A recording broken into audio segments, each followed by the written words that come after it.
Hi friends, welcome to our channel. ముందుగా అయితే అందరికి నమస్కారం అండి. ఆంధ్రప్రదేశ్ రాష్ట్ర వ్యాప్తంగా ఉన్నటువంటి లబ్ధిదారులకు సీఎం చంద్రబాబు నాయుడు గారు అయితే ఒక అదిరిపోయే శుభవార్తను అయితే అందించడం జరిగిందండి. ఆంధ్రప్రదేశ్ రాష్ట్ర వ్యాప్తంగా ఉన్నటువంటి లబ్ధిదారులు ఎంతగానో ఎదురు చూస్తున్నటువంటి కొత్త పింఛన్లకి సంబంధించి ఒక తాజా సమాచారం అయితే రావడం జరిగిందండి. కలెక్టర్ల సదస్సులో కొత్త పింఛన్లకు సంబంధించి సీఎం చంద్రబాబు నాయుడు గారు అయితే చర్చించినట్లయితే సమాచారం అండి. ఈ కొత్త పింఛన్లు ఎవరికి ఇవ్వబోతున్నారు, ఎన్ని కొత్త పింఛన్లు మంజూరు చేయబోతున్నారు అనేటువంటి పూర్తి సమాచారం అయితే తెలియజేస్తాను. ఈ పింఛన్లు మీరు పొందాలంటే ఎటువంటి అర్హతలు కలిగి ఉండాలి అనేటువంటి సమాచారం కూడా తెలియజేస్తాను. ఈ వీడియోని ఎక్కడ స్కిప్ చేయకుండా చూడండి, అప్పుడే మీకు పూర్తి సమాచారం అర్థమవుతుంది.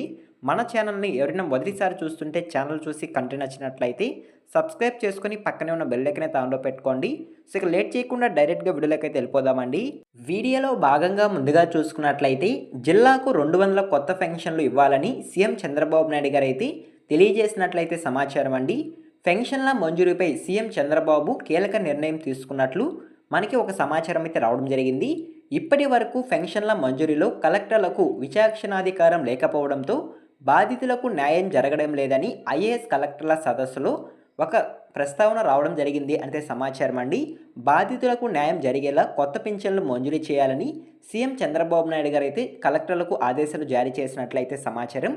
దీనిపై వెంటనే స్పందించిన సీఎం చంద్రబాబు నాయుడు గారు ఒక్కొక్క జిల్లాకు 200 కొత్త పెన్షన్లు మంజూరు చేసేందుకు అనుమతి ఇచ్చినట్లయితే సమాచారం అండి.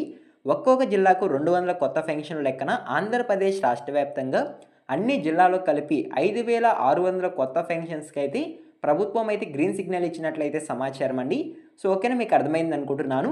ఈ 200 పెన్షన్లు అదేవిధంగా ఆంధ్రప్రదేశ్ రాష్ట్ర వ్యాప్తంగా 5,600 కొత్త పెన్షన్లు ఎవరికి ఇవ్వబోతున్నారు అనేటువంటి సమాచారం అయితే తెలియజేస్తాను. ముందుగా చూసుకున్నట్లయితే దీర్ఘకాలిక వ్యాధిగ్రస్తులకు, సో ఎవరైతే దీర్ఘకాలికంగా వివిధ రోగాలతో బాధపడుతూ ఉన్నారో వారికైతే ఈ పెన్షన్స్ అయితే ఇవ్వబోతున్నట్లయితే సమాచారం. మరియు క్యాన్సర్ రోగులు, దివ్యాంగులు, సో ఈ 3 కేటగిరీ వాళ్ళకు మాత్రమే జిల్లాకు 200 కొత్త పెన్షన్ల లెక్కనైతే పంపిణీ చేయబోతున్నట్లయితే సమాచారం అండి. దీర్ఘకాలిక వ్యాధిగ్రస్తులకు 15,000, క్యాన్సర్ రోగులకు 10,000 మరియు దివ్యాంగులకు 6,000 రూపాయల పెన్షన్ అయితే ఇవ్వబోతున్నట్లయితే సమాచారం. దీర్ఘకాలిక వ్యాధిగ్రస్తులు గనక మంచానికే పరిమితమై నడవలేక, సో ఏం పని చేయలేక కనుక ఉండినట్లయితే వారికి 15,000 రూపాయల పెన్షన్ అయితే ఇస్తారండి. సో ఓకేనా, మీకు అర్థమైంది అనుకుంటున్నాను. దివ్యాంగులకు సదరం సర్టిఫికేట్లో కనుక 80% కంటే ఎక్కువ వైకల్యం కనుక ఉండినట్లయితే సో వారికి 6,000 రూపాయల పెన్షన్ అయితే ఇవ్వడం జరుగుతుంది. సో దీనికి సంబంధించి మెడికల్ సర్టిఫికేట్ అదేవిధంగా సదరం సర్టిఫికేట్ అనేది కంపల్సరీ అయితే ఉండాలండి. ఆ సర్టిఫికేట్లు ఉంటేనే మీకు ఈ కొత్త పెన్షన్స్ అయితే ఇవ్వడం జరుగుతుంది. సో ఓకేనా, ఈ పెన్షన్ల మంజూరీపై ఇన్ఛార్జ్ మంత్రి, జిల్లా కలెక్టర్ కలిసి నిర్ణయం తీసుకునే వెసులుబాటు అయితే సీఎం చంద్రబాబు నాయుడు గారు అయితే కల్పించినట్లయితే సమాచారం అండి. సో రాష్ట్రానికి సంబంధించి మరియు జిల్లాకి సంబంధించి ఇన్ఛార్జ్ మంత్రి ఎవరైతే ఉంటారో, జిల్లా కలెక్టర్ ఎవరైతే ఉంటారో వాళ్ళే ఎవరికి పెన్షన్లు ఇవ్వాలి, ఎవరు దీర్ఘకాలిక వ్యాధిగ్రస్తులతో బాధపడుతున్నారు అనేటువంటి విధానంలో సెర్చ్ చేసి ఎవరైతే ఆ కేటగిరీకి సంబంధించి ఉంటారో వారికి మాత్రమే పెన్షన్లు ఇవ్వాలనైతే ప్రభుత్వం అయితే తెలియజేయడం జరిగిందండి.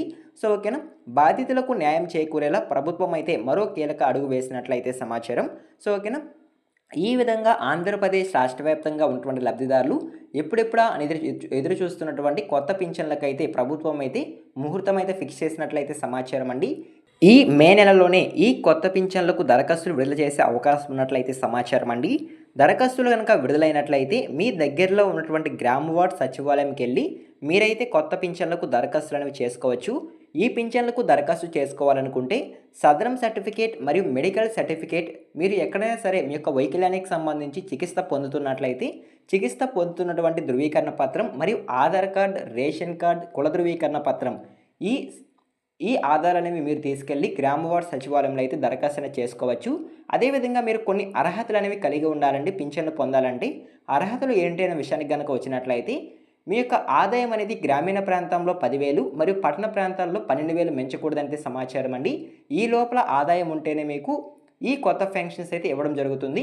సో ఓకేనా, అదేవిధంగా కరెంటు బిల్ అనేది 300 యూనిట్ల కంటే ఎక్కువ దాటకూడదు. ఒకవేళ దాటినట్లయితే మీకు ఈ పెన్షన్స్ అయితే రాదు. ఆల్రెడీ కుటుంబంలో ఎవరైనా సరే పెన్షన్లు పొందుతూ ఉంటే వాళ్ళు కూడా ఈ పెన్షన్లకు అనర్హులు అంటే సమాచారం అండి. అదేవిధంగా ఇన్కమ్ ట్యాక్స్ చెల్లించే వాళ్ళు అనర్హులు. 4 చక్రాల వాహనం కారు ఉండేవాళ్ళు కూడా ఈ కొత్త పింఛన్లకు అనర్హులైతే సమాచారం అండి.